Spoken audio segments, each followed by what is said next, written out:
Bom, então a gente vai estar vendo ali os sinais de teste, tá, que se usa para testar os sistemas de controle, né, para fazer a avaliação ali das características do sistema ali, né, como resposta em frequência, tempo de subida sobre o sinal. Esses sinais ali, ele é importante que eles podem ou não ser periódicos, tá?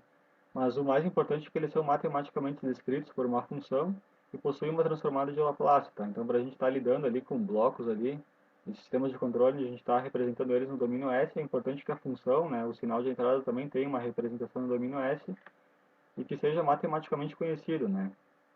Que então, conhecendo a função de transferência, conhecendo o sinal de entrada, a gente automaticamente vai conhecer e poder descrever matematicamente o que a gente vai ter de sinal de saída, tá? Então é importante ali isso que eu falei, tá? Tem que ser descrito por uma função e possuir transformada de Laplace. Então cada sinal também ele é usado para testar uma determinada característica do sistema. A gente vai ver ali no próximo slide ali, uh, as características podem ser velocidade de resposta sobre o sinal, resposta em frequência. Então para cada um desses caras aqui tu vai utilizar um sinal, tá? Então esses sinais aqui, tá? Eles são os mais utilizados para testar os sistemas de controle. Eles têm a representação no domínio do tempo deles aqui e a representação no domínio S, tá? De Laplace. Então, se eu tiver um degrau aqui, tá? Que ele é um degrau unitário, onde eu aplico, por exemplo, falando de um sistema elétrico aqui, eu tenho uma tensão de 0 volts. Em T igual a zero eu ligo essa tensão aqui, né? Uma bateria, uma fonte aqui, por exemplo.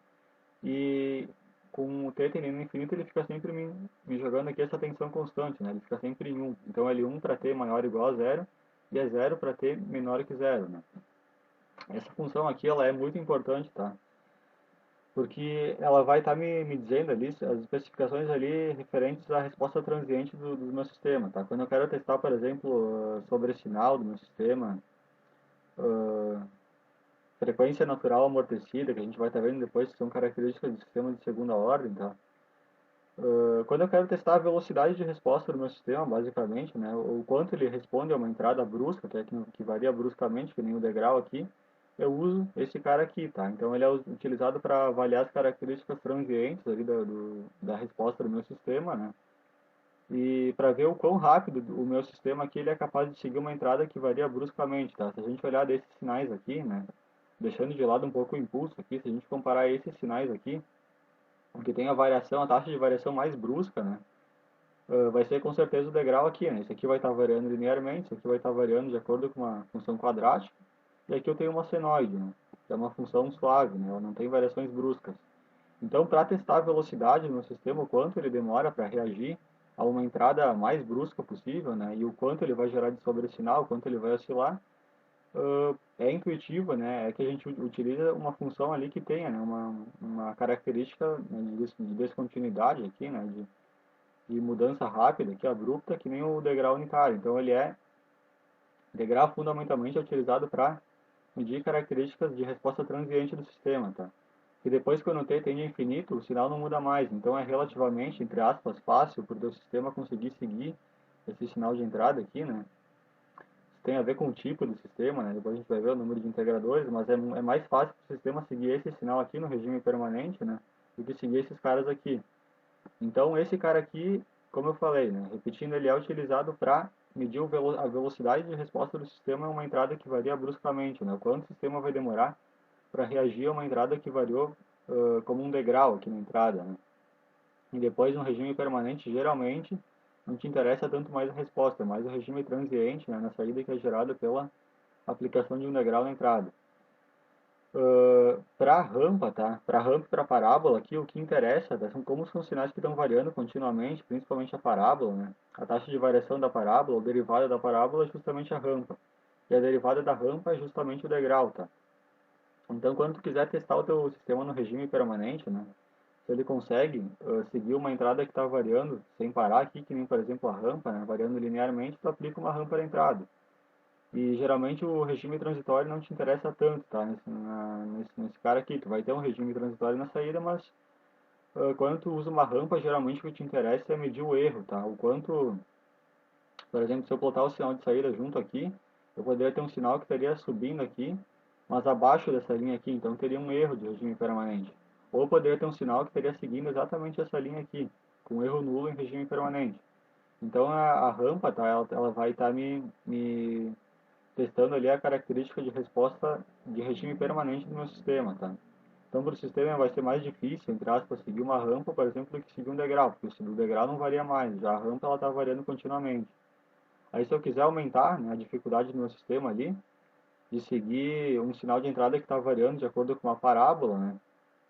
Poderia ser, por exemplo, o sistema de controle de uma câmera, né, que tem que seguir um alvo, por exemplo, se o alvo se move de acordo com essa função aqui ou com essa função aqui, né, o teu sistema tem que ser bom em conseguir seguir o objeto sem erro, né.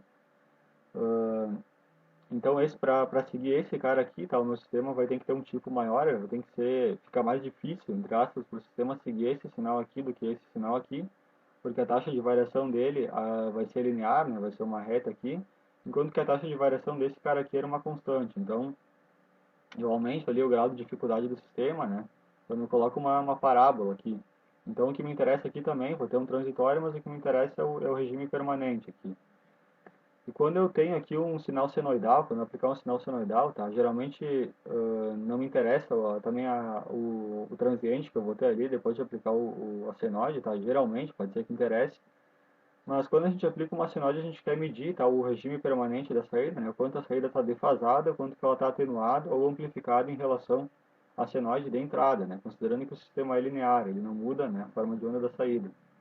Então, pode ser que tu não esteja interessado nisso daqui, teu interesse seja na resposta em frequência, né? O quanto teu sistema vai estar atuando ou amplificando, ou atenuando, ou defasando teu sinal de entrada em relação de saída, vai estar utilizando então uma função senoidal, tá? E o impulso, tá? Por que se usa o impulso, tá? O impulso ele é basicamente a derivada do sinal da rampa aqui, né? Por quê? Porque eu tenho uma descontinuidade aqui, eu tenho uma variação brusca, né? Então, nesse instante aqui, o sistema varia de 0 para 1 num tempo que tende a zero, logo eu tenho um impulso aqui como resultado da derivada, né? Um impulso que a gente utiliza ele aqui, né, no sistema de controle aqui, para estar descobrindo a função de transferência do sistema, tá? Porque se eu multiplicar a função de transferência pelo o impulso, que é a função dele aqui na transformada é 1, eu vou ter obtendo um sinal de saída que representa justamente o comportamento gráfico da função de transferência do meu sistema. Então, é para isso que é utilizado o impulso, tá? Só que na prática, é claro, não tem como tu conseguir jogar um sinal aqui com uma amplitude infinita e com o tempo tendendo a zero. Então, o mais próximo que tu consegue é um pulso, tá? Retangular aqui, com uma constante de tempo ali que seja, que não interfira, né? Que seja invisível, vamos dizer, insignificante para as constantes de tempo do teu sistema. Aí está gerando um impulso, né? Do teu sistema. Bom, então na próxima aula a gente vai ver aqui as características dos sistemas de primeira ordem e possivelmente de segunda ordem ali, se não ficar com o tempo muito apertado ali. Então é isso aí, até a próxima, valeu.